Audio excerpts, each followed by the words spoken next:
நான் உங்கள் கண்ணன் ஸ்தபதி தேனி. இந்த துவார சக்தி இது நம்ம செய்த வேலை, நான் செய்த வேலை. இந்த துவார சக்தியை பாருங்கள், இது மாரியம்மன் கோவில் காண துவார சக்தி. இதில் என்னென்ன ஆயுதம் கொடுத்துருக்கோம்னா, வலது கையில் உடுக்கை நாகம் அப்படி சொல்லலாம், இல்லை தமருத நாகம் இந்த மாதிரி சொல்லலாம். பாசம் கொடுத்துருக்கோம். இந்த பாச கயிறுன்னு சொல்லக்கூடிய பாசம் கொடுத்துருக்கோம்.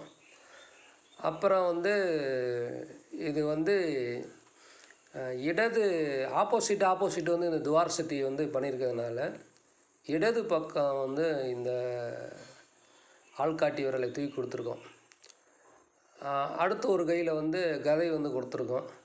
இந்த ஆள்காட்டி விரல்னு சொல்லக்கூடாது, இதுக்கான அந்த பெயர் இது இந்த ஒரு விரல் தூக்கி இருப்பது, இந்த அமைப்புக்கான பெயர் பார்த்தீங்கன்னா தர்ஷினி முத்திரை என்று சொல்லப்பட்டிருக்கு. நம்ம சிற்ப நூலில் தர்ஷினி முத்திரை என்று சொல்லப்பட்டிருக்கு. இது நம்ம வலது பக்கம், அம்பிகையினுடைய வலது பக்கம் வரக்கூடிய துவார சக்தி.